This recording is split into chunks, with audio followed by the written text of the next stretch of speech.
welcome to the show. This is the Frankly Fantasy Football Podcast. We are your hosts, Frankie and Johnny. Frankie, I can feel us winding down the 2023 season. How did everything end up for you, man? Did you represent Frankly Fantasy Football? You know it, John. You know it. Starting off 2024 with a banger. You know I'm bringing home the championship in one league, baby. Shout out to the League of Extraordinary Gentlemen. John, it was the first time you and I were like, hey, let's put together what is going to be the foundation for a high roller type of league. Let's start testing the waters. Let's test a new type of format. We did 3 receivers and 1 flex in a 12-man league. So much fun, guys. And I brought it home.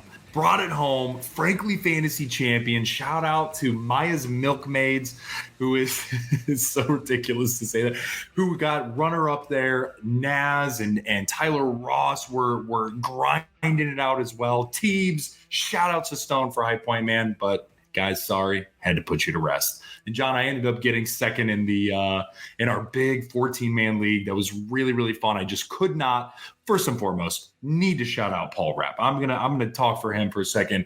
Dude, you have been excellent. He's been in a Super Bowl in 4 out of the last 5 years between multiple of our leagues, John. He's just absolutely crushing it. Fuck you, Paul. Set that to the side for a second, but he really showed out, man. So I ended up getting second in that league.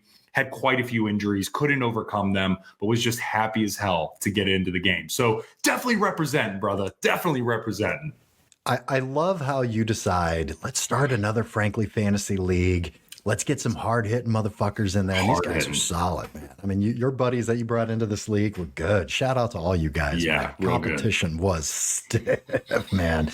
And it was tough because a lot of those guys listened to the podcast, so they knew exactly what our strategies were. We had to do it before we talked about it and filmed it. It was crazy, man. But I love for you, just the balls on you, Frankie, the balls. Right. Start a league and then say, hey, guys, you want to join my league? Come on. Do a podcast all year and then just dominate that fucking league. Way to just slip it on the table, Frank. I love it, man. Great job. Way to represent. And yes, Paul Rapp, to take home one of those trophies 2 out of the past 3 years, that's difficult to do, man. It's hard winning a fantasy championship. Hey, I hope we helped all you guys win your championships. Hey, please shout us out on YouTube. Send us comments on Instagram at Frankly Fantasy Football. Send us information. Let us know if you won your championship. Let us know how things shook out for you this year, guys. We want to be here to help you, and we want to give you the best information possible to help. Also, huge thank you. Yeah. Huge shout out. Love all of you guys. Huge milestone for us for the podcast. We're just getting started. This is our 3rd season of doing this, and it's hard. It's very hard. It's hard to do. We have full-time jobs. We're not working at gas stations here. We've got real, careers that, take a lot of time here. And for us to be able to keep doing this, I'll take my microphone and my light with me. I'm doing it in Germany, other countries, and other cities while I'm traveling for work. It's hard to do. But Frankie, thank you, brother. We reached 1,000 subscribers. Amazing. We are now able to monetize, and I just want to thank everyone. This is something Frankie and I do anyway. We call each other, we talk about fantasy, we get into all this stuff, and to be able to do that and provide value, have this creative outlet with the podcast, thank you so much. It means so much to Frankie and I. We love doing this, so please stick with us. Yep. We've got a great episode today. Today, we're going to be doing our year in review, ice and fire. We're going to see how everyone shook out. Where did they end up? And what was their ADP? Where were they drafted this year? So we'll be able to look at some fluctuations on who kind of shit the bed for the year for you, who really helped you out, what are the great values. We're going to talk about all that today. And then next week is our final episode of the season. We're going to be looking at 2024. We're going to be looking at what ADP is going to be looking at, some guys to kind of keep an eye on. We'll look at in review of our rookies, how things shook out with the rookies and what we had to say about them in August and July. That'll be interesting, right? Yeah.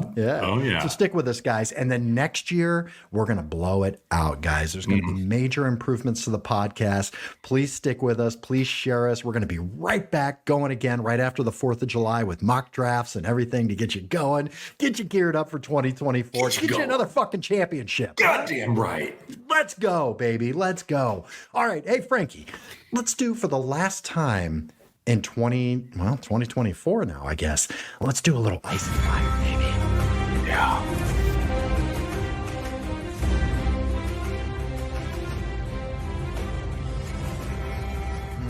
Brings a little bit of a tear to my eye just thinking about it. Crazy. I know it does. I know it does. All right, let's take a look at year in review, ice and fire.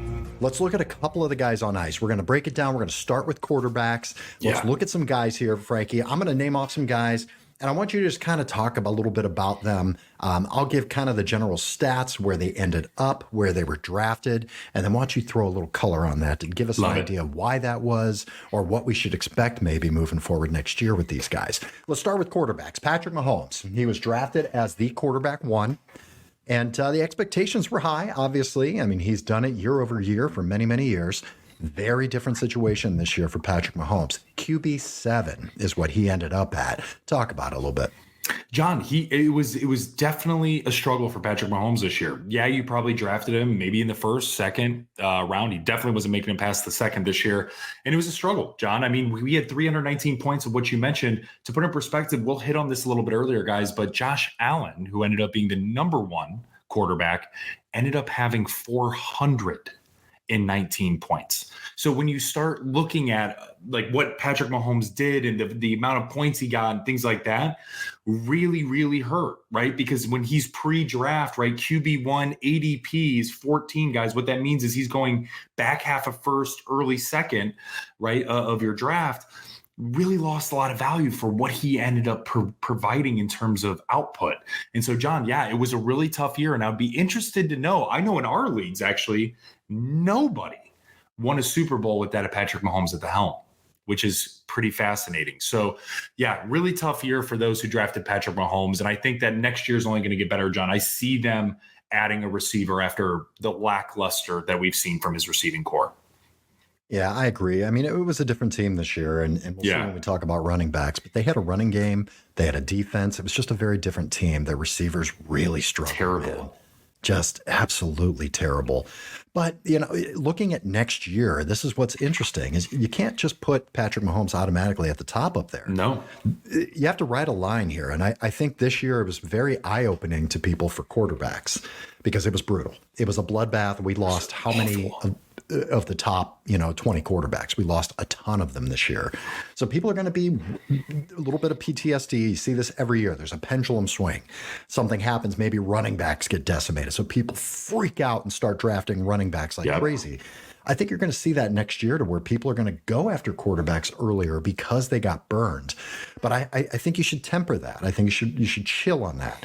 What I think you should do is look at if you streamed quarterbacks, you could have streamed a quarterback better than Patrick Mahomes all season. Definitely. Yeah, I really believe that. Whether you're talking about Jordan Love, CJ Stroud, Brock Purdy, a Sam Howell, you could throw in a couple of guys and piece together weeks that are better for you than Patrick Mahomes. So I think people should watch that for next year. You want to get your quarterback, but understand that just because you're drafting a guy in the second round, third round, doesn't mean they're going to perform there. Even somebody with the name of Patrick Mahomes, that seems like the safest bet. It may not be. All right, let's keep going here. Let's look at Trevor Lawrence. Okay, Trevor Lawrence drafted as the QB8, finished as the QB14. Was a lot of this just kind of injury related? He was banged up a lot this year. John, he was banged up a lot this year, but I got to be honest with you, man. There was a lot of times to where even pre-injury and where it started affecting him, he didn't look 100% like what he did last year. I mean, shit, I took him as my champion, and so I was intently watching him and Calvin Ridley. And for some reason, man, they just couldn't get on the same page. And I think that this is not necessarily a bad thing. I just think that moving forward, this is an opportunity rather than something to where, we need to pump the brakes on Trevor Lawrence. No. Guys, this is the first year with Calvin Ridley. We just saw the tip of the iceberg. And then you start layering on, and again, we'll talk about it here in a second, but their running attack, which was phenomenal, and some of the other pieces that they had with Christian Kirk and Evan Ingram, right? It created a little bit of a pullback from that of Calvin Ridley. But also what was interesting is they didn't need to rely so much as what I initially thought on that of Trevor Lawrence to get the job done. And it was actually ETN. So for me, man, this is very interesting. I actually still really like Trevor Lawrence and we'll talk about this more next episode, but really liking him around that QB 10, QB 11 spot for next year, because again, they're in a shit division. And on top of it, John, they're going to start getting better and better and more synergy with Doug Peterson, with Calvin Ridley, and with those others that are now on the team. So yeah, he underperformed from his ADP. He was QB 14 right this year. That's where he ended up. So just a shade lower than that of QB 1 and 254 points. And John, it's a shitty thing, but at the end of the day, I mean, if you had like a Kirk Cousins, if you ended up having a Joe Burrow, if you had one of those other guys, and maybe you were able to snag a Trevor Lawrence, something along those lines on the waivers, like it was, as crazy as it sounds, Dak was on our waivers at one point, John. And so like, if you were able to get that at that certain point, then it made sense for you. But yeah, I'm not super low by any means on Trevor Lawrence heading into next year. I agree with you. I think what we saw this year, I think that's really his floor. Yeah. I really, and the same with Calvin Ridley. I think it's their floor. Now, I'm not going to be crazy next year. They're not going to be my champions. I'm not going to reach for that Trevor Lawrence, Calvin Ridley stack, but I do think it's going to be better than it was this year. I think this is the floor, and it's a good building block for them. But yeah, I think you should, I like putting him towards the end of a QB1 Definitely. next year. I like that, man. All right, let's look at Justin Fields, because this is very interesting. Really interesting. Yeah, and we saw this last year with Justin Fields as well, where he strung together really no more than 4 games in a row where he went apeshit. But then he really disappeared for a lot of games as well. Justin Fields was drafted as the QB7, ended up as the QB19. Put things into perspective, he was 100 points lower than Patrick Mahomes, who was 100 points lower than Josh Allen. So let's put it in perspective. He was 200 points less than Josh Allen. Is that right? Just a little bit. Yeah, a little bit more, actually. Yeah, 205. That's a lot of points, man. I mean, with Josh Allen averaging, 25 points a game? Yeah. That's 8 games. 8 games. It's a lot. Extra than Justin Fields. All right. Justin Fields, the Bears, rumors with the Bears camp right now is that they are settled on a quarterback in the draft at that number 1 pick. It's Caleb Williams. Steal it. It's Caleb Williams. Yeah. That's what things are looking like. So what happened with Justin Fields this year, and where, without even knowing what team he's on, could you even consider him for next year?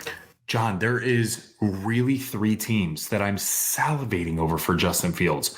One is Atlanta. There's so many reasons why Atlanta makes sense. It's not just where he grew up, right? He's from Georgia, number 1. Number 2, he was already committed to Georgia before he went to Ohio State. So he already has that Georgia base on top of it.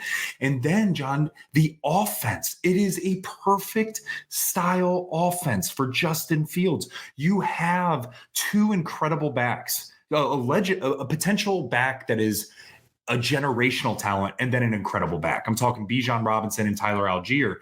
Then you layer on Kyle Pitts, and what we saw with Justin Fields is that he made Cole Kmet look like a knockoff Mark Andrews, and that is a compliment to Cole Kmet. And I'm not saying that in a negative. I mean, Mark Andrews, before he got hurt, he was a number 2 tight end, number 3 tight end, top 3 is what I'm saying. And he was making Cole Kmet look that good. And then you also layer in Drake London and a few of these other cats that they're going to be able to draft potentially, John, from a receiver perspective. I really do find Atlanta to be interesting fit for Justin Fields. Now, what also I have heard is that the New York Giants have been attempting to make a trade for that first overall pick for that of the Bears. So now Justin Fields might not even be in that conversation of the trade.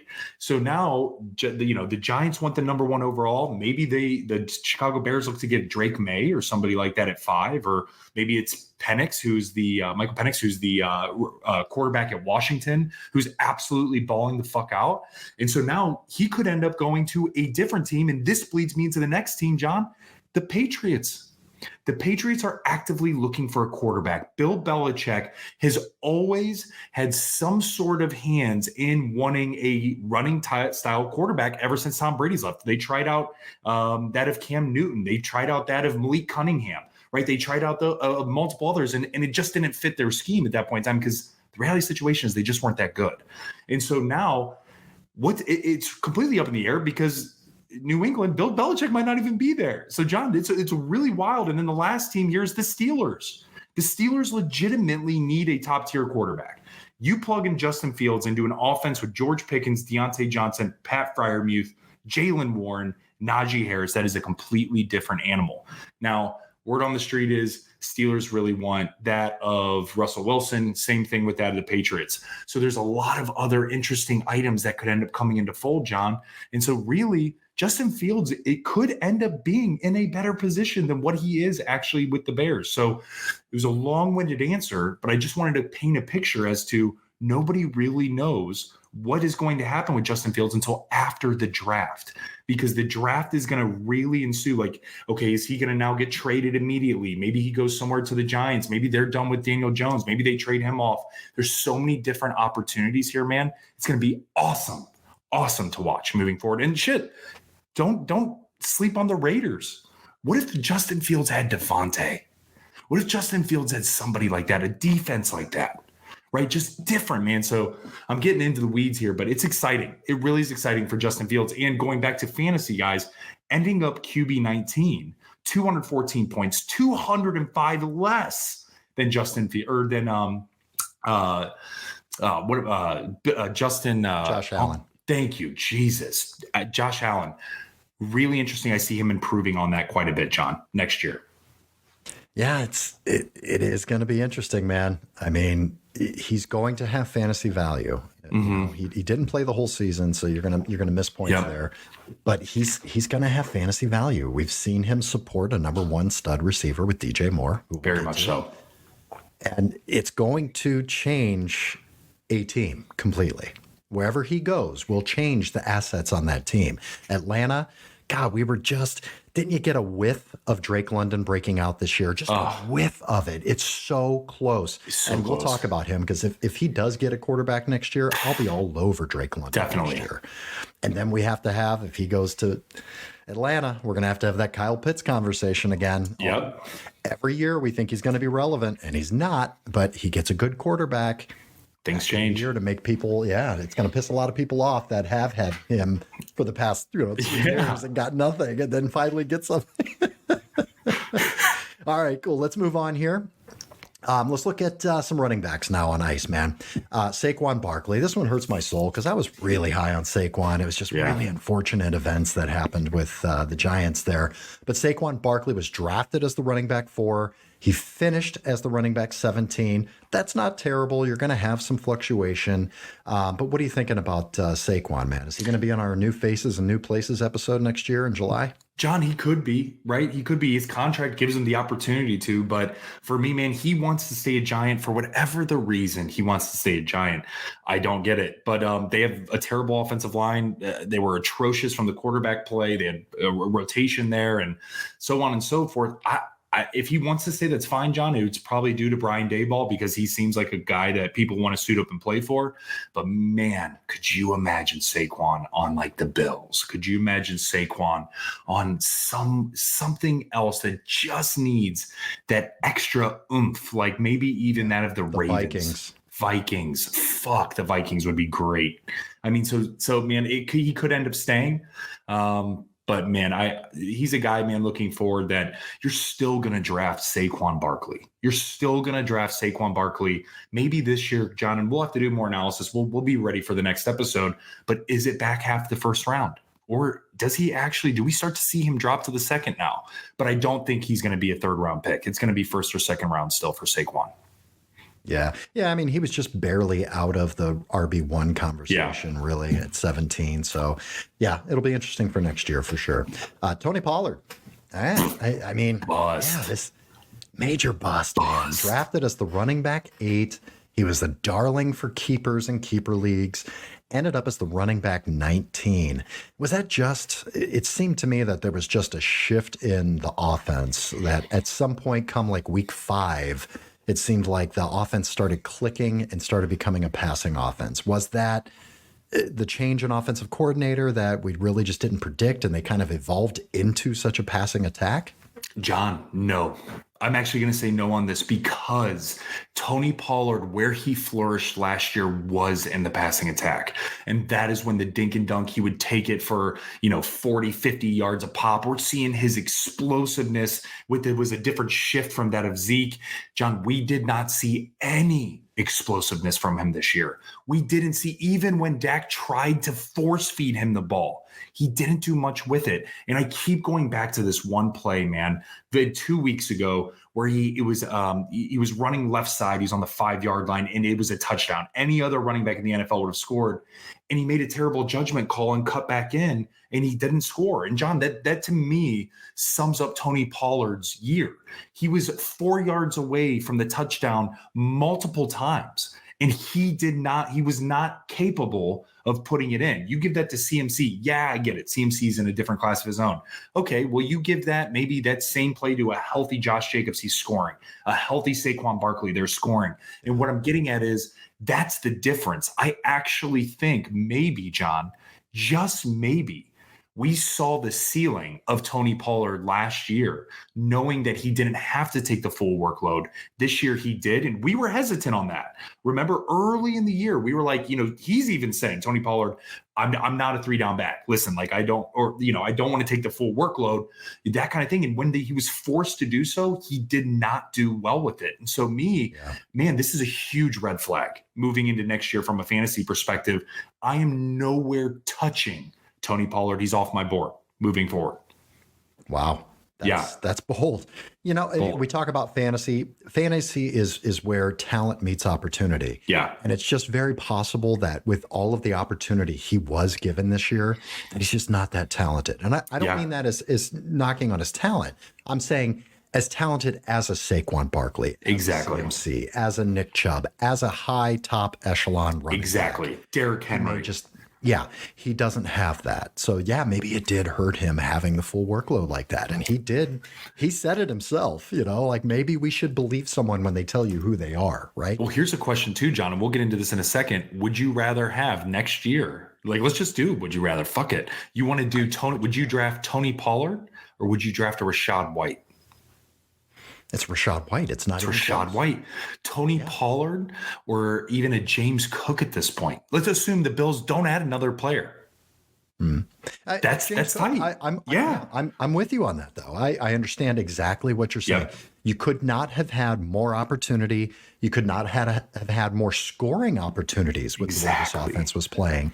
What else needs to happen in order to feel confident drafting Tony Pollard as your anchor on your team? Your anchor. That's what you'll have to do. RB1. You'll go back into the first round or the early second round, guaranteed.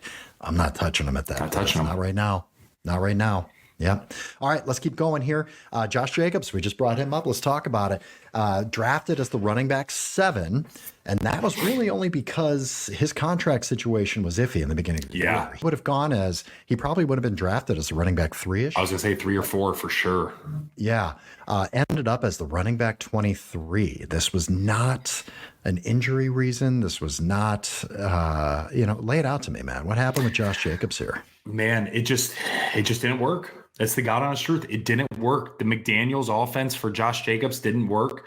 And then on top of it, man, you bring in Antonio Pierce. And unfortunately, at that point in time, Josh Jacobs got banged up towards the end. So, yeah, man, I am concerned with Josh Jacobs if he is a Raider again next year because of Zamir White. He looked that good. Josh Jacobs is Josh Jacobs. He's still stack ranked, in my opinion, much over that of Zamir White. But when you put the X's and O's and contracts in place, Josh Jacobs only signed to 1 year.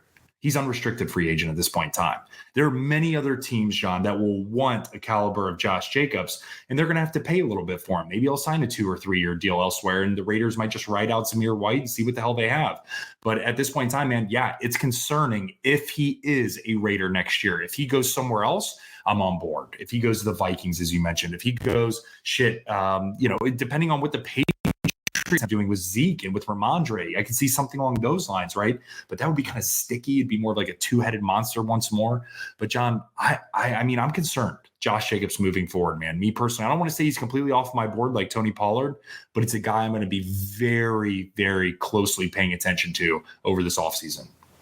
I think it's almost a lock that he's not on the team next year. That team has so many needs. Why would they limit themselves with their cap limits to Josh Jacobs when they've got fine running backs behind him? They've got so many more important pieces they need on that team. They need a fucking quarterback. Yeah, big time. This is not a long-term solution with a benched Jimmy Gorgeous and Aiden O'Connell. This is not going to get this team to the playoffs. It's just not. Yeah. Okay, let's go. Keep moving forward here. Najee Harris. Interesting year for Najee. Came on strong here at the end, though, with the change of offensive coordinator, which I think is just going to muddy the waters even more for the draft next year because we didn't get a big enough sample size of what that new offensive coordinator wants to do. Drafted as the running back 9.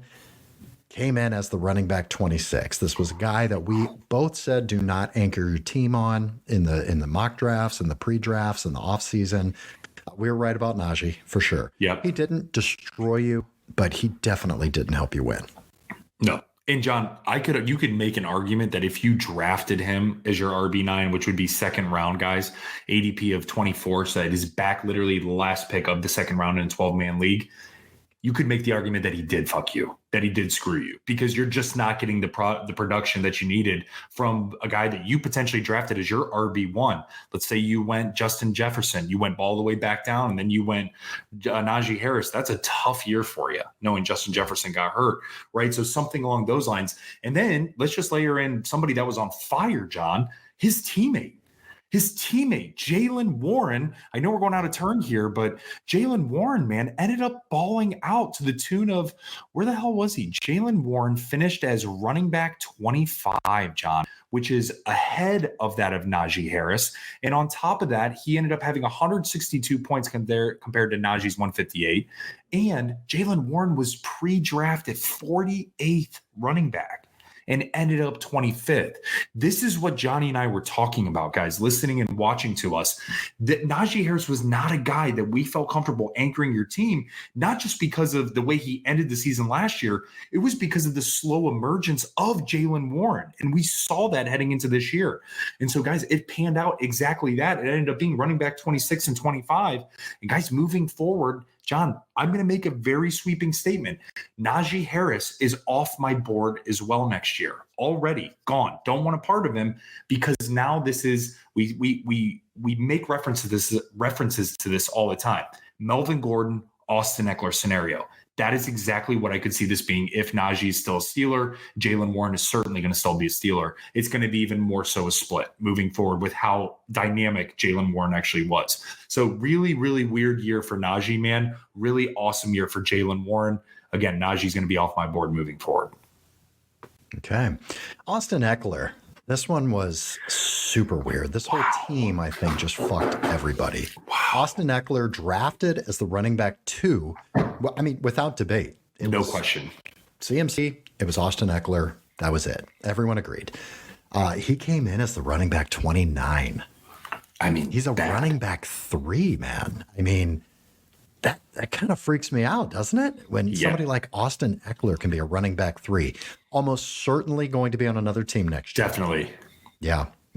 So it's just one of those things. There's not a whole lot of analysis to get into because it's going to be pointless and moot because he'll be on a new team.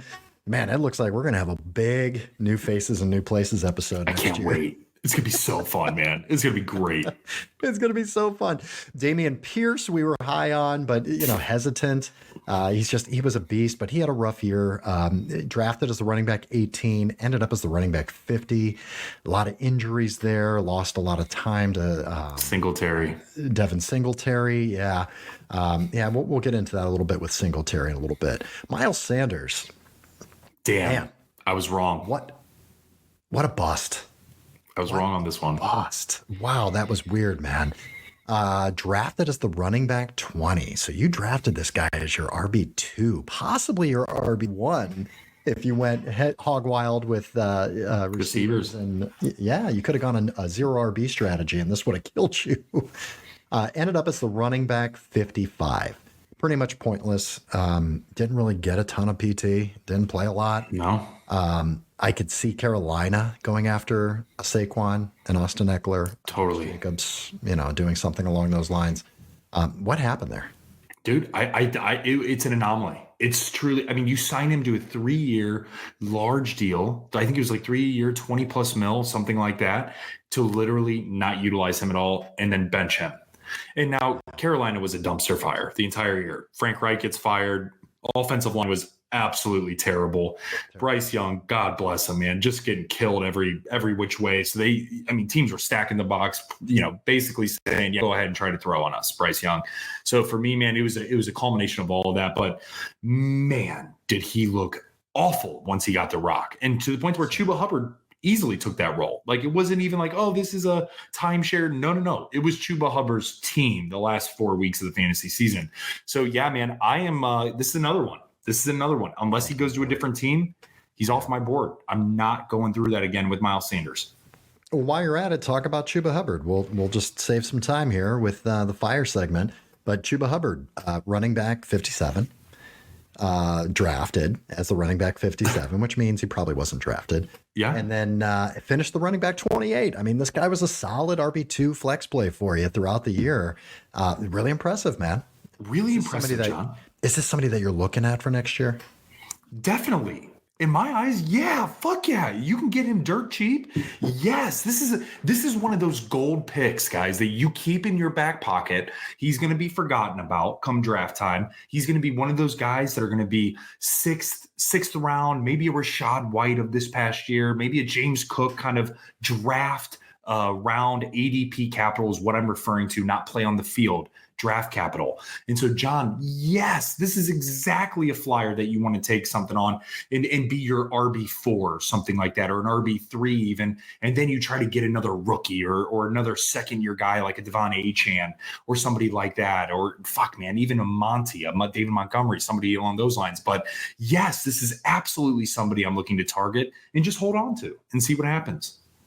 It's not, these are guys that are important for your teams because they're not sexy picks. You don't draft Chuba Hubbard and go, fuck yeah, I got Chuba Hubbard in the 7th round. Let's go. It's not something you get excited about, but it is something that can save your team. Definitely. It really is, man.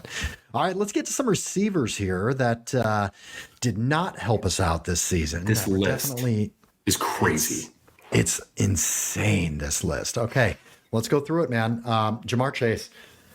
Jamar Chase drafted as the wide receiver 2, not even thought about. It was, he was really, a lot of times he was the number 2 overall pick, even. Yeah. Number 3 overall pick. Ended up as the wide receiver 9. Obviously, there's some reasons for that. Yeah. Why don't you get into Jamar Chase a little bit? Burrow.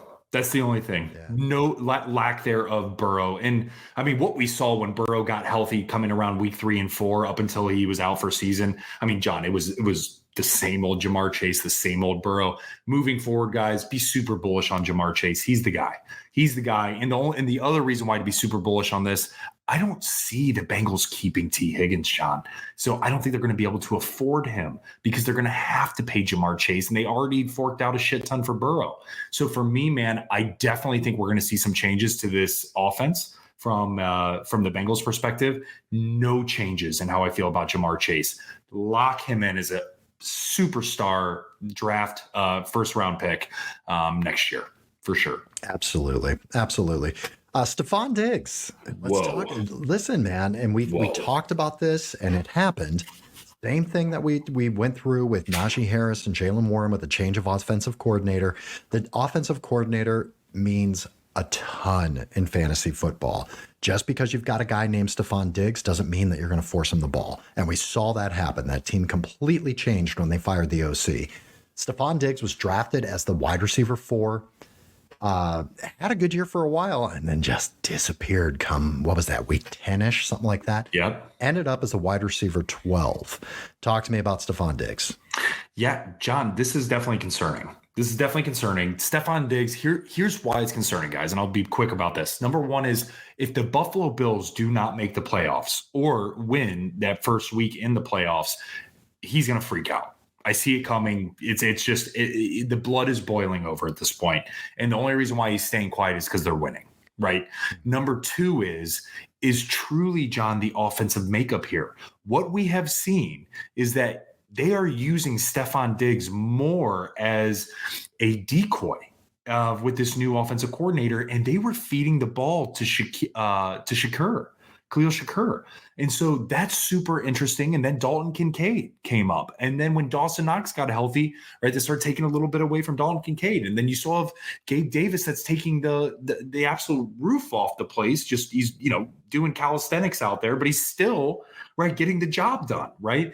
And so then you bring it back to Stefon Diggs, who is easily, no question about it, a top 10 receiver, top 7 receiver in the NFL. But what this says to me in fantasy, John, is he's no longer a first round draft pick for me. There's too many other guys that I would rather, if I'm going to shoot for a ceiling play, if I'm back half of that first round, I'm not going Stefon Diggs, right? I'm going to go, CeeDee Lamb more than likely isn't going to be there anymore, but I'm going to try to find that CeeDee Lamb of this year, right? I'm willing to take that risk there, knowing that, right, Stefon Diggs is going to have 7 games of 20 plus more points, and he's going to have 7 plus games of 7 or less points. That's not what I'm looking for in my first round pick. And so it's going to be really interesting to see what happens next year, man. And it's going to be based on what happens in the playoffs for the Bills. I'm really curious to see how this playoff run takes place. Yeah. Because if he disappears throughout this playoff run, then yes, I'm going to be very concerned and very hesitant taking him next year. It could also be a new offensive coordinator. They had to mix things up. They had to do some different things. It could be him getting a little cute, trying to manufacture some wins too. Could be. Because why else would you target Gabe Davis and Khalil Shakir other than Stefon Diggs? I think what they were doing a lot was opening up the underneath for James Cook, getting guys in space with the ball, and Stefon Diggs drew a lot of that attention. So maybe that changes, maybe that shifts, and if it does, I'll be fine with Stefon Diggs as a top 5 receiver. But if it doesn't, it's going to be really difficult. We're going to have some really difficult conversations in that first, second round next year. All right, let's piggy right back off of this and have the same conversation basically with Davante Adams, man. Yeah. Davante Adams drafted as the wide receiver 8. We talked about him not getting enough respect, as he deserves last year. But man, it was quarterback play is what killed him. Ended up as the wide receiver 13. Talk about Davante. I'm not worried. I know it's crazy. I'm not worried about Davante. If anything, John, I'm encouraged by what I saw. And I know that sounds absurd, but when you have Jimmy G throwing you the ball and Jimmy G looks like he has never thrown a ball, that's a problem. Then you bring in Aiden O'Connell, who's a rookie who, dude, he gave it his fucking all. And there were glimmers of like, okay, this dude can definitely play ball. And then there were games to where he didn't have a completion after literally the first quarter of one game against the Chiefs. He's a backup quarterback, man. That's what I mean. There are guys that are starters in the league. And there are guys that are backups in the league. He's a backup. Backup role is a good role. It's a great job for anyone to have. Chances are, like the year we've seen, you're probably going to see some playing time. But he's a backup quarterback. Couldn't agree more with you. My point is that Davante Adams still finished receiver 13. He's still right, which is very close, guys, to his ADP of 16, which is a receiver 8 there when you were drafting him. And then you start looking at the point differential. Okay, well, Jamar Chase, right? We talked about him being receiver 9, not really that nervous. He had 215 points. Davante Adams had 204. So what I'm saying is give that man a quarterback, and John, he's a top 4 receiver. And I don't think you argue that. I think it's a top 4 receiver, and you set it and forget it. So for me, man, I think it was actually super encouraging at Davante. And actually, I am still really nervous about Diggs. So even though they're similar in the way what happened from an 80 or from where you drafted them to kind of how they turned out, totally differences on the field because one's playing with Josh Allen and the other's playing with shit. And they're very closely similar to what happened. So I'm encouraged to see what happens next year with Davante. Could he be a Jet? Could we see him be a Jet?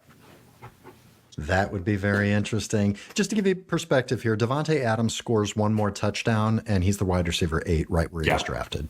Yeah. I mean, it seems like, oh, man, he was drafted at 8. He finished 13. We're talking like a catch for a touchdown was the difference in that. So, yeah, it's something to keep in mind.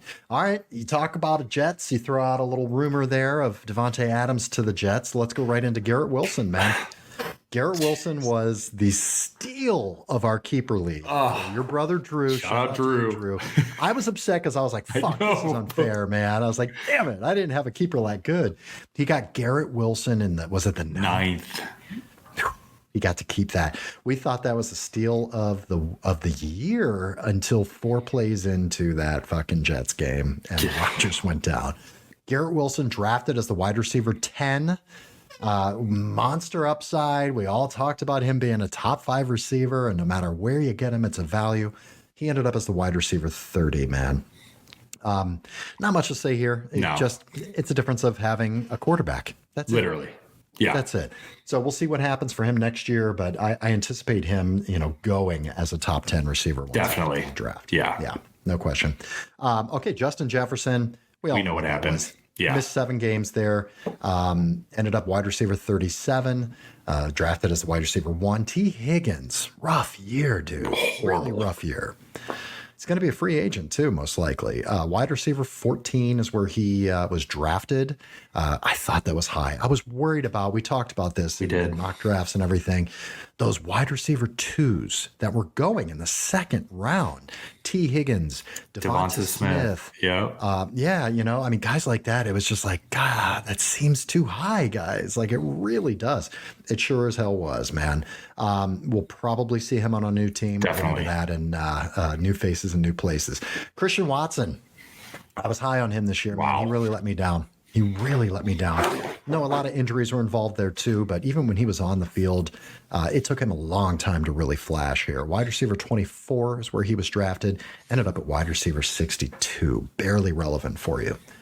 Okay, let's get into some tight ends here, Frank. Yeah. Tight end landscape is going to change next year. Definitely. No question about it. Yeah. Let's talk about the consensus tight end 1 over the past probably 5 years in fantasy football, Travis Kelce. So how'd he end up, man? Was the Taylor Swift thing a positive thing for him? Is he still holding down that number 1 monster spot at tight end? We are seeing the changing of the guard. John, for those wondering, Travis Kelce was a first-round pick. Usually anywhere between picks 5 and 8 is where he went this past year. John, he ended up tight end 3 with 174 points. Guys, what that means is you wasted your first-round pick. That's what that means, putting it as blunt as humanly possible. And then looking forward to next year, stay away from Travis Kelce in the first 2 rounds. Stay away. Maybe second. If you feel frisky, go ahead. Fine. Fair enough. If the Chiefs end up getting another receiver to help out Rashee Rice and Patrick Mahomes, definitely could open up some things for Travis Kelce if you're targeting him in the 2nd round. Do not draft him in the 1st round or even think about it next year. John, what we have seen from some of the other tight ends, and I'm just going to start shouting them out a little bit, but there's a few that really, John, blew me away, man. We're talking Sam Laporta. Sam Laporta finished as tight end number 1. Yeah. John, NFL history was made with Sam Laporta with most catches by a rookie tight end. John, he destroyed it. He was drafted as the tight end 16, 155 ADP, guys, and finished 187 points. Think about that. Travis Kelce was 174 points for the year, was tight end 3. Sam Laporta was number 1 with 187. What that tells me is, guys, there's not a lot of differences between what Travis Kelce is going to be able to do moving forward and some of these other up-and-coming cats. You think about David Njoku, John. He was drafted as the tight end 10 and ended up being the tight end 5. You had Jake Ferguson, drafted as the tight end 23, right? Ended up being tight end 8. And Trey McBride, tight end 29 being drafted, finished tight end 9. Right? Taysom Hill, for God's sakes. He's a quarterback. He's a receiver. He's a punt returner. He's shine your shoes. He'll, fucking wash your car if you want him to. He ended up being a tight end 10 this year. And the point differential, guys, again, Travis Kelce was 174, John. Sam Laporta, 187. David Njoku, 161. And then the drop-off starts to happen with some of these other guys, right? You have Jake Ferguson, who's 132 points, Trey McBride, 131, Taysom Hill, 117. So yeah, there's a difference there, but the value and where you're picking these guys up, and sometimes you're not even drafting them. They're just added, they're streamed. Just shows you, John, to your point, bring it full circle, there's absolutely a changing of the guard from Kelce. And I think we're seeing that. And to answer your question about Taylor Swift, man, who wouldn't be? Who wouldn't be thinking about other shit when you're up there seeing your girlfriend rocking that tight ass little, skimpy outfit? She's up there cheering with your mom and she's hugging Patrick Mahomes' wife and you're going to Brazil with her. Yeah, fuck yeah. My mind's going to be elsewhere, And so I think that we might actually see Travis Kelce maybe another year or two left before he retires. I really believe that. Yeah, I do too. Or injury at 33 Or years injury. old. I mean, that's really what we're talking about here. Just to give you some perspective here, Travis Kelce finished with 174 points. Tony Pollard finished with 177 points. He had less points than Tony Pollard. So what that shows you, we just talked about, I will not take Tony Pollard in the first round, nor will I take him at all, but let alone the first round. Travis Kelce was a first-round pick. So separating yourself with a tight end does not make up for the points that you're missing out that you should get out of a first-round player. Yeah, that's why we do this, guys. Let's talk about a few others real quick. Kyle Pitts, we talked about him a tad, drafted as the tight end 6, ended as the tight end 13. Stop it with the Kyle Pitts bullshit. Just quit it. Yeah. I don't care if he's the most freakish athlete to ever play the position. It hasn't panned out. It hasn't translated into actual points and actual football. So unless he gets a sick ass quarterback next year, I'm not even considering Kyle Pitts. I'm taking one of these other options. Yeah. Okay, Frank, let's get to some fire here, man. Let's go through these fire guys because this is the fun part. Fire! Josh Allen, quarterback 1, drafted as quarterback 2. Great job. Great job. I mean, you just can't go wrong.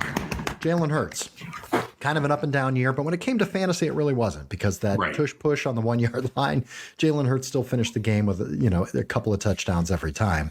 Drafted as the QB3, finished the QB2. Dak. Here we go. These are the kind of guys you want to target in your drafts, guys. Get the quarterbacks late in the draft that end up being a top 5 guy while the other guy's spending their second round pick on Patrick Mahomes. It's a serious advantage in fantasy football. Dak Prescott drafted as the QB 10, 92 ADP. So you're talking 9th round, 10th round. Ended up as the QB 3. All right. Talk to me a little bit about Dak. Dak's going to get him a little extension. That's what I think is going to happen, John. I think what we are seeing from Dak is he's taking the next step, and it's exciting. And it truly is coming from the OC, the new OC this year, and on top of it, CeeDee Lamb. CeeDee Lamb is that guy. He's him. I think you can put CeeDee Lamb actually as a top 4 receiver this year. And if you ask him the same question, he's going to say, screw you, Frank. He's number 1. And it's not close. And I love that. And John, for me, man, I think it's CeeDee Lamb. You saw Jake Ferguson. The other thing that's brilliant what the Cowboys did is they didn't pay guys they didn't need to. And what I mean by this is they still haven't paid Tony Pollard. They didn't need to. We might see a little bit more Deuce Vaughn action, baby, coming out for next year. You know who else we're going to see a nice sample size of is Jake Ferguson, even more so. They didn't have to pay Dalton Schultz what Houston did. The next man up, and he was a boss. And then somebody that they did pay that ended up panning out pretty well. They didn't have to give him anything handsome. It was just a good contract. And Brandon Cooks started off the year real shaky. Once he got this figured out and realized, I know my role. I know what I need to do. I need to be second fiddle to CeeDee Lamb, and I need to just run good routes. He became relevant in fantasy football, very relevant. I'm talking a starter in your flex position. So for me, man, I think what we saw from Dak was actually really exciting for everybody in the NFL because it truly was the next step. The NFL needs more guys from a quarterback position taking that next step because what we've seen so far, man, this was the worst year for quarterback play, I think, in a very long time. A very long time. Now, there were a lot of injuries across the board, but when we start to see some of these guys coming up, for me, man, even though he's a Cowboy and I hate the Cowboys, I'm excited as hell because Dak is relevant in fantasy and is making the Cowboys actually relevant in the NFL. Well, also good for the Cowboys to give him a chance. Totally. So many just NFL players, but Yes. quarterbacks especially, I feel like their entire careers get wasted. They get drafted high because they're excellent. They go to a shit team because that's who has the high draft picks. And a lot of these guys just get buried. Or, they don't do the right things of getting a new offensive coordinator that can work with your offense, work with your quarterback. It feels like the Cowboys, I don't give them a lot of credit for this kind of stuff because they usually don't do it that well with Jerry Jones, but I give them credit, man. I mean, they made some changes. They did some things, took the play calling. Did Mike McCarthy take the play calling back or did they take it out of his hands? I think they did it. They did both ways. I think they took it out and then ended up taking it back in his hands. Okay. Yeah. Yeah. I mean, the things that they did, it just helped Dak out. Well, you might as well go to CD while you're there. I mean, CD's the top of the receiver list here. CD Lamb drafted as the wide receiver six. And talk about where he finished, Frank. Number one, CD Lamb, number one, guys. And yes, number one, this is half PPR for those that are, because it might fluctuate. Tyreek might have, caught a few more, whatever it may be. But in half PPR, CD Lamb was first with 315 points. Tyreek Hill was number two with 313. John, CD Lamb is going to be a smash play next year. And I see him just taking that next step. It was a massive step this year. I'm talking we could even see it even bigger next year, man, like a Christian McCaffrey level type of season. And I really believe that. CD Lamb, guys, no question, first round pick next year. Yeah, I think it's going to be receivers that you're looking at. It's going to be Tyreek, JJ, Chase, and CD Lamb. I think it's going to be those four kind of in a tier of their own. I don't think anybody's got an edge even. I think that's a very even tier right there. Yeah. Love it, man. All right, let's see. Where are we? A couple more quarterbacks on fire. Brock Purdy. Brock Purdy. Listen, I've been waiting for the Brock Purdy meltdown all season long. It didn't happen. I'm wrong. No, I'm absolutely wrong. I'd still stand by giving Kyle Shanahan all the credit. Fair. 100%. I give Shanahan all the credit, but he was a stud all year. He did it. He's got the weapons. He uses them. He's done a great job. Drafted as the QB 18. That was kind of on a whim. Ended up as the QB 4, man, 345 points. He was only 10 points behind Dak. I mean, fantastic season, man. Let's talk about a couple of other of these guys here. Jordan Love, QB 22. We were high on him, baby. Yeah. Drafted as QB 22. And ended as the QB 6. Why don't you talk about Jordan Love a little bit? 350 or 335 points, guys. That's 10 less than Purdy. And that is 19 less than Dak. 19 less than Dak. Jordan Love. Guys, if you're not seeing his trajectory screeching up, I'm talking rocket ship up, you're not fucking watching football. Next year, guys, he is a perfect guy to where people aren't going to believe his season this year.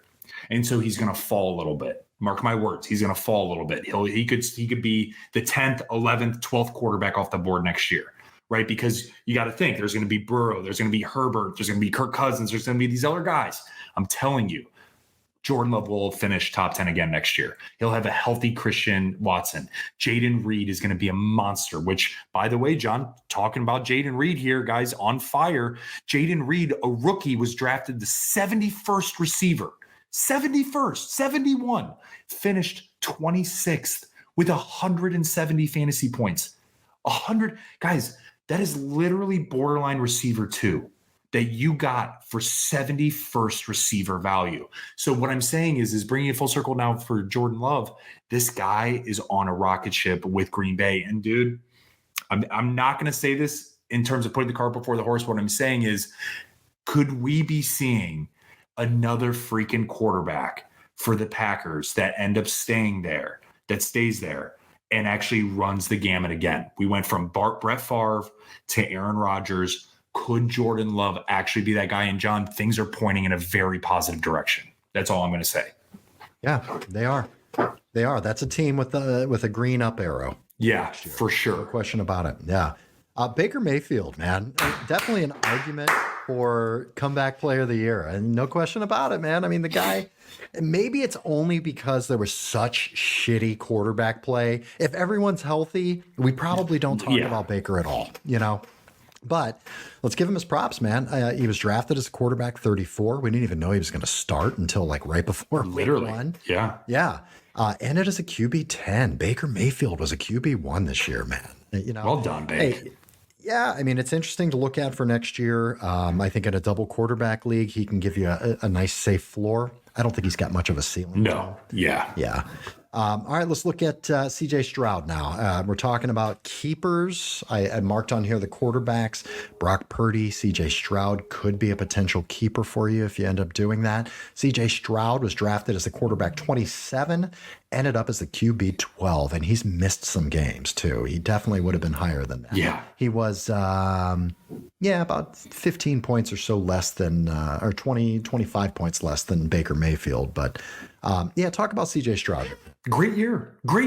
I mean, arguably, I think if I had to put offensive rookie of the year, I'm giving it to Puka. I think what he did was nothing short of, had CJ Stroud continued to play, right? If he wouldn't have gotten hurt, it would have been a damn close race. Shit, CJ Stroud was getting MVP talks at one point. Yeah. So for me, man, I think that this is another arrow straight up in a terrible, terrible division to where the Houston Texans can build something special. And here's the key, John. He has young talent all around him. Nico Collins, which, by the way, talking about Nico Collins here for a second, man, Nico Collins ended up getting drafted at receiver 61. I remember we were sitting here talking with Naz, and Naz, shout out, baby. You're like, I'm going to take Nico Collins every single time towards the end. I'm just going to take him. And he did. He got him in a league. And you know where he ended up, John? Receiver 16. Receiver 16, guys. That is damn near a receiver 1 that you got in the last round of your draft. So, John, Frank, we talked about it in our mock drafts in the preseason. We said Nico Collins is the auto draft last pick before your kicker and defense. We did it in every fucking draft. Wide receiver 16, man. Wide receiver 16. You talk about the guy opposite of him, John. Tank Dell. Let's go down that path too. Receiver 67.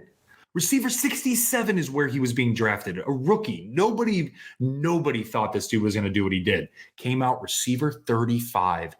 Receiver 35 on the year with being hurt for more than 5 games. That's crazy. That's stupid nuts. So for me, man, CJ Stroud's arrow and Houston Texan arrow is pointing straight up and on fire, man, heading into next year. Yeah, I love it, baby. Real quick, Sam Howell, just not that you're going after Sam Howell next year by any means, but just shout him out. Year, I mean, he threw the ball a lot, dude. Drafted as the QB 28 and ended up as the QB 16. So just hovering around that QB 1. All right, let's get to some running backs here, man, because this gets interesting right here. Big really time. Crazy. CMC, Christian McCaffrey, the consensus. Easy. I don't even think you can say consensus. He's the number 1 fantasy pick in everywhere, man. He needs to be. And I think you're going to lay it out for us as to why this is. He was the running back 1, drafted as the running back 1. Why is CMC so goddamn special, Frankie? So, John, let's put it in perspective. The quarterbacks, the number 1 quarterback was Josh Allen with 419. The number 2 was Jalen Hurts with 377. Okay, receiver 1 ended up being that of CeeDee Lamb, ended up having 315 points, and Tyreek Hill ended up having 313 points, right? What I'm getting at is CMC had 367 fantasy points, guys. 367 fantasy points. That is the 3rd overall fantasy player of all. 3rd overall. On top of it, look at this. Listen to this teardrop. He was number 1 running back with 367. The number 2 running back was 256 points in half PPR. Raheem Mostert. So number 1 was CMC with 367. Number 2 was Raheem Mostert with 256. Guys, that is over 100 points from the number 1 running back to the number 2 running back. What that means is that's literally a whole nother season just about of another player getting 10 points a game, right? And adding that to the number 2 running back, and now you have CMC. That is how different. That is how excellent and incredible and automatically, without a question of a doubt, is the number one overall pick next year, John. And it's not even fucking close. He's a running back and a half. Yeah, He's a running back and a half is what it is. You're drafting 1.5 players. That's how you fucking anchor your team right there. Draft 1.5 running backs. Totally. Unbelievable. Yeah, unbelievable year. It was insane. All right, you talked about Mostert. I mean, he was a huge shocker this year. Drafted as the running back 45 and ended up as the 2, man. Jeez, you know damn well we saw a lot of Mostert teams in the Super Bowl. Definitely. Yeah. Oh, yeah. Next year is going to be really interesting because you got Devon Achane also on this list, a rookie that came out of nowhere, really. Drafted at running back 42 and ended up as a running back 21. I mean, he was a solid running back too when he was in and playing, which really was only so many games that you got out of him. They were good games when he was in. It's awesome. I mean, they were excellent games. Yeah. Okay. Right here, man. Well, let's get to the ETN first. Travis Etienne. Definitely over expectations. He was drafted at running back 10. I was hesitant. I hadn't seen enough. He really wasn't on my board until I saw more. Ended up as the running back 3. But he had some monster games early in the season that just gave him, I think, such a head start. I don't think you had wide receiver 3 play out of him since maybe running back 3. 9. Yeah, or running back 3. Yeah, performance. So I think he took advantage of scoring twice in the first couple of games, and gave him some extra points. Let's look at this guy though. You want to talk about keeper of all keepers right now, man? If we're talking about a keeper league, Kyren Williams, running back for the Los Angeles Rams, rookie sensation, undrafted. Nobody knew who the fuck this guy was. Ends up the running back 4, man. Talk about a second. Yeah. So, dude, I mean, Kyren Williams was unbelievable, guys. I mean, literally ends up the running back 4, 244 points. To put in perspective, guys, had he not missed those few games with the injuries, he would be running back 2, and it wouldn't be close. Right, it really wouldn't be close. He would probably have 20 more points than that of Mostert. So just to see, John, this guy is 100% a first-round draft pick next year, maybe a second-round draft pick. I'm taking him over Tony Pollard all freaking day. And I want to correct on one thing, John. He's a second-year guy, and the reason why I'm correcting you on this is because last year he was drafted in the 5th round. This year, the Rams drafted Puka Nacua in the 5th round. You know what that tells me, man, is that GM deserves, a raise, a nice dinner, whatever the hell it is. He deserves it, man. Unbelievable. And John, when we look at, and I don't want to switch gears too much, but Puka Nacua, man, finished receiver 6. Undrafted. There was no ADP for this guy. No ADP. They're just there. You know what I mean? And to finish receiver 6 with 241 points, and then you have your running back who finishes receiver 4 with 244 points. I mean, just the Rams doing an incredible job of evaluating talent. And then on top of it, John, being able to overcome those first-round picks that they had to give up for Jared Goff, when they offloaded Jared Goff to get Matthew Stafford, they were able to overcome that by finding these guys. So, and by the way, here's what's interesting. We've named off CMC. We've named off Mostert, ETN, Kyren Williams, top 4 running backs. You didn't hear Austin Eckler. You didn't hear Derrick Henry. You didn't hear Nick Chubb. God bless your fucking soul, man. Hopefully we can hear you next year. But you didn't hear, right, Saquon Barkley, Josh Jacobs, right? Guys, what we're getting at is these guys are gold in the back and middle rounds of your draft. And now that this has opened up, pretty much Pandora's box at this point in time for your draft strategy, guys, I can't wait, John. And I know we're going to pause on that for today, but we'll talk about that next episode. I can't wait to dive into strategies with you because it's going to be so much fun next episode because of how well these guys did that were not even ranked, that were running back 45 for Mostert. And let's just lump in Breece Hall at number 5, John. Breece Hall, number 14 was where he was drafted, finished number 5 with 230 points on a shit team. Give that boy a quarterback. Different story, man. So really exciting for the top 5 running backs there. I'm just going to list them one more time. CMC, 367 points. Mostert, 256 points. Kyren Williams, 244 points. And Breece Hall with 230 fantasy points to round off the top 5 running backs. That's absolutely incredible. All of them are keeper potential there. All keeper. By the way, the genius that you're looking for, the Rams GM, is Les Snead. Les Snead. Brilliant. Season. Brilliant. Yes, he is a brilliant, brilliant ginger, according to his profile pic here. So, okay. Nice. All right, let's get a couple more running backs here, man. We touched on it a bit. Rashad White. We did a would you rather early in the season. It was Rashad White versus Kenneth Walker. We both loved Rashad White's floor, and that's why we wanted him. His stability. That's exactly what he showed this year, was just stability and floor and safety. Everything you want in a running back 2, where he was drafted at running back 28, ended up at running back 6, man. Awesome. Rashad White. Yeah, he'll be a target of mine next year for sure. Definitely. Speaking of, another target of mine for next year who's really come on the stretch here, James Cook for the Buffalo Bills, drafted at running back 30. We weren't sure what to expect out of him. Ended up as the running back 10, man. We talked about that a little bit with the changes with the offense with the Buffalo Bills, but up arrow again for next year for James Cook as well, if his ADP is in the right place. This is a guy I think that could be overpaid for next year, but you got to watch that.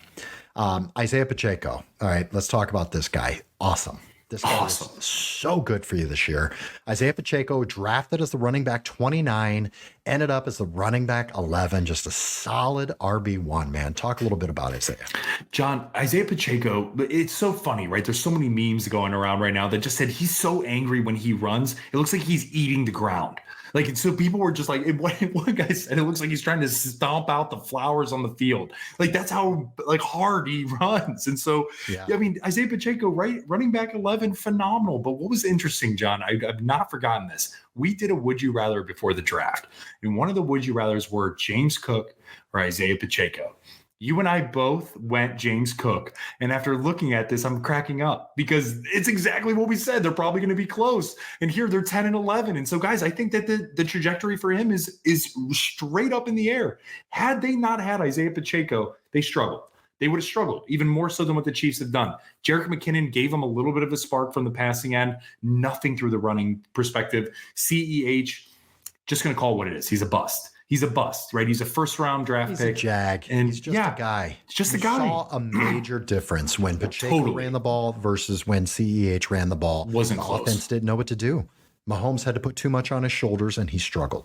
Exactly, man. So I think looking next year, Isaiah Pacheco, again, John, I'm going to lump him in with James Cook. He's a guy to me, be careful on overpaying for him. If you can get him for a good price, I'm in love with Isaiah Pacheco next year. I am truly all about this guy. And he doesn't have that much tread on his tires, right? Because he's only still a second-year guy. He'll be third year next year. So I love what I'm seeing from him, man. Definitely. Okay, let's look at a couple of other guys here. Monty, your boy. This guy helped you out this year, man. David Montgomery. Yeah, man. Drafted as the running back 31. Ended up as a running back 13, man. Great goddamn season out of Monty. John, it's what we talked about. We said that there was the possibility of some thunder and lightning, right? Early on in the year when they drafted Jahmyr Gibbs, that is what you and I said. It's not going to be the Monty show or just purely the Jahmyr Gibbs show. It's truly going to be thunder and lightning. And that's what they did. It was beautiful, both over 1,000 total yards combined. It was something of brilliance for the Lions, and they were able to anchor themselves on this, which opened up Jared Goff for the passing game. And so, John, moving forward, I love these guys. I am willing to pay Monty for that 4th round running back this year, right? Which is much better than what you would have got him or what I got him, being in the 8th or 7th or 9th last year. So for me, I definitely think he warrants a 4th or a 5th this year. And Jahmyr Gibbs, John, the reason why he's not on here is because he actually panned out exactly where his ADP ended up being, right? His average draft position, guys. So he was right around the 3rd round pick. That's where you had to get him if you wanted him. And that's what he panned out being. So for me, man, I think that you can draft a Jahmyr Gibbs, John, and we'll talk about this more, in that 3rd round, knowing you're not going to gain any value. You're not going to lose any value. Shit, he might even be creeping to that back half of the 2nd next year. But Monty could be another gold hit in that 5th round if he drops that far. Oh, yeah. A couple other guys to mention. Obviously, it's because of the Nick Chubb injury. Yep. Jerome Ford ended up as the wide receiver 14. Very solid year out of him. Achan we talked about, running back 21. Jalen Warren we talked about, running back 25, drafted as 48. Chuba Hubbard we talked about, drafted at 57 and ended up as the running back 28. I mean, these were all guys that weren't on really that many people's radars at all in the preseason and the offseason. Devin Singletary as well, man. Running back 30 is where he ended up, drafted at running back 53. So just surprising year out of those guys. All right, let's get to some receivers here, Frankie, so we can get this wrapped up, man. We talked about CeeDee Lamb and Tyreek being 1 and 2 interchangeable there with around 313 to 15 points. Drafted as wide receiver 6, ended up as 1. Amon-Ra St. Brown, man, great year out of him. Drafted at wide receiver 9. He was right in the back of that first round. Early second round is where he was drafted. Ended up wide receiver 3. So that was beautiful. That helped you out. All right, here's a couple of guys we want to talk about. Mike Evans, man. Gold. We gave him his props, but drafted at wide receiver 30. Ended at wide receiver 4. These are the kind of guys that win you your leagues, man. The old guys that nobody wants a piece of, but they just perform, you know? Man, was I wrong. I said he was off my board beginning of the year, and I was a Chris Godwin guy. Fuck, man, I was wrong there. Woo. Hey, you know, it takes a very strong man to admit when it does. You know, we were right about a lot, but we were definitely wrong. right about a lot, yes. Speaking of, we're right about this one, man. DJ Moore. Drafted as wide receiver 21, came in at wide receiver 7. Just a really nice season out of him. Established himself as an actual alpha receiver, which was great to see. We're going to skip around here because we're going long. We talked about Nico. Michael Pittman really came on strong. Michael Pittman. Michael Pittman Jr. for the Colts. This is going to be weird, though, because, you know, you are going to see Anthony Richardson next year. So we're going to have to really kind of dig into Michael Pittman and dig into Anthony Richardson for the limited amount of time we saw him. But I do remember him targeting Michael Pittman. So we're going to have to look at that to really get a gauge on Pittman for next year, because that will change. But he looked great. He had a great season.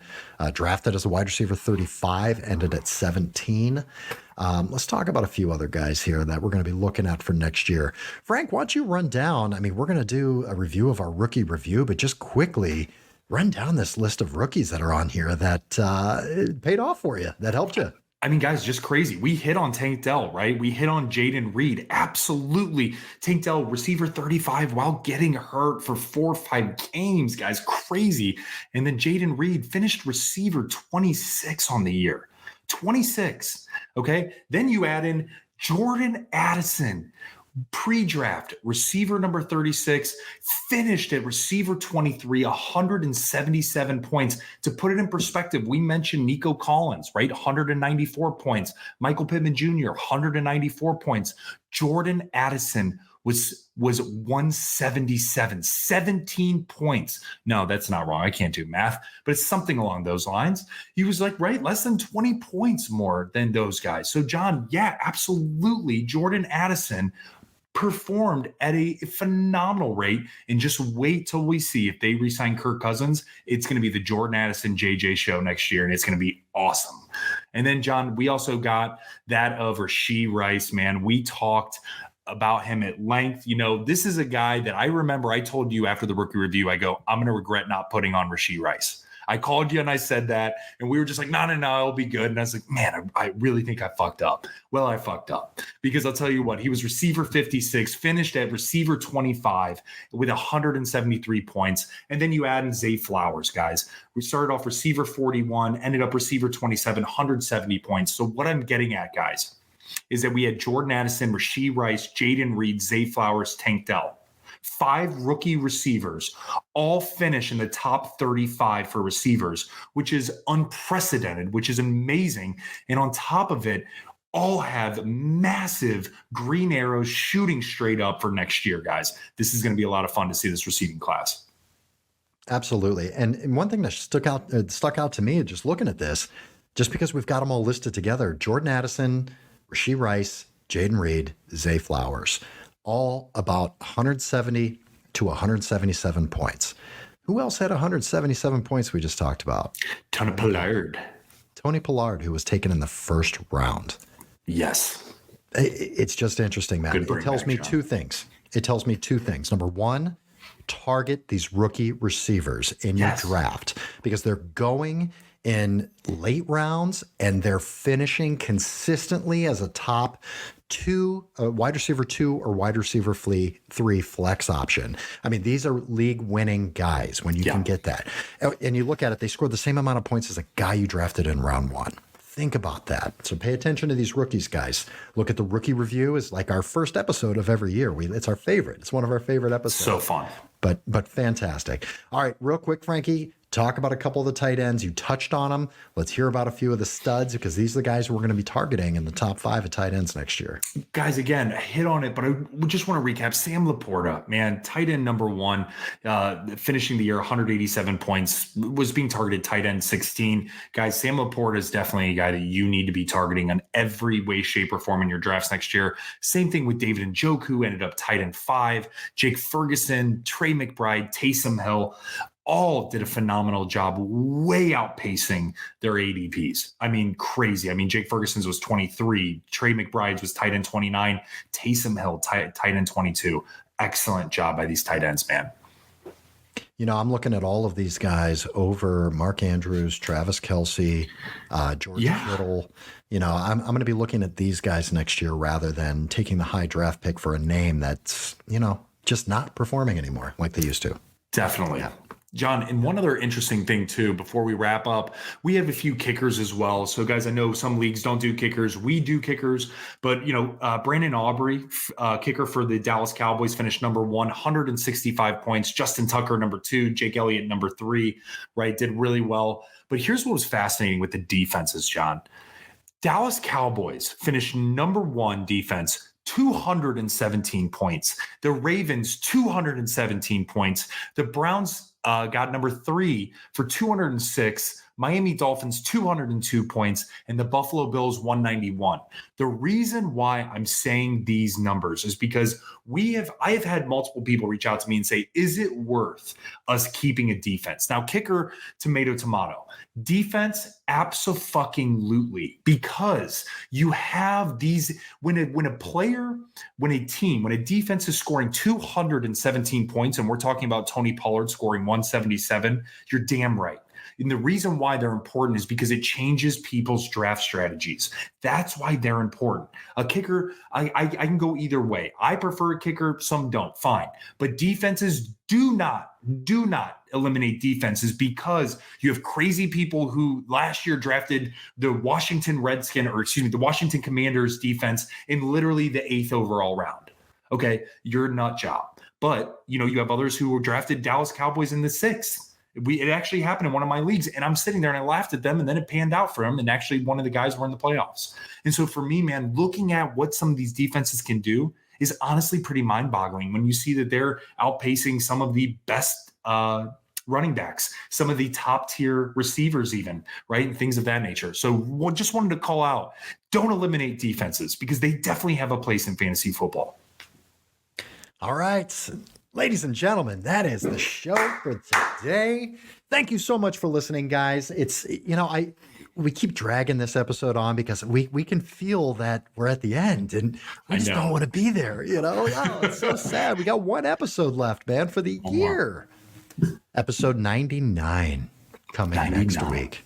Wow. Yeah. What? Which means we're going to start season 4 with episode 100, guys. Triple digits. The century mark. Holy shit. I want to thank you all for going on this journey with us. It's so much fun. It's so great. Frankie, I love you, brother. There's no one else I'd rather do this with, man. And, you know, you're not bad to look at either. And thank God. You too. I have to look at you for like 2 hours, you know, every week. But every week. Longer than that, because then I call you, I FaceTime you. And hey, you didn't get us canceled this year. Great job. You tried. I tried a few times. It was good. You said the Redskins like 37 times, even once in this episode. You said you were queer last episode. Something else earlier in this episode, I kind of went, what'd you say, Frank? What'd you say? Yeah. Well, hey, there's this explicit tag for the reason. And, you know, we're goofy motherfuckers. And we know our shit, but we like to have a good time. Thank God it's you too, but thank God there's a fantasy football people. They probably don't care at all about any of that shit.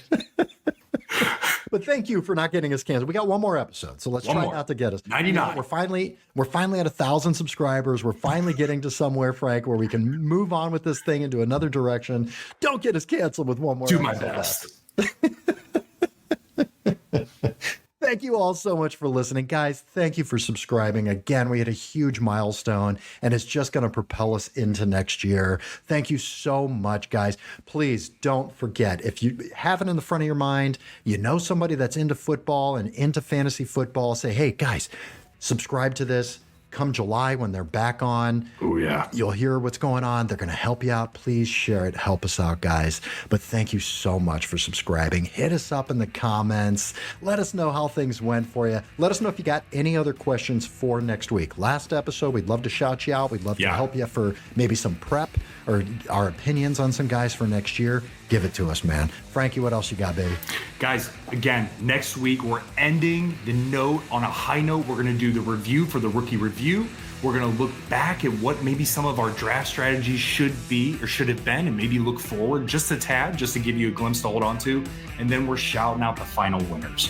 We're going to recap those who have won a Frankly Fantasy Football Championship, those who dialed in, those who listened, those who commented and sent. Because of you guys, we won our championship. So we're going to shout you guys all out. Keep them coming.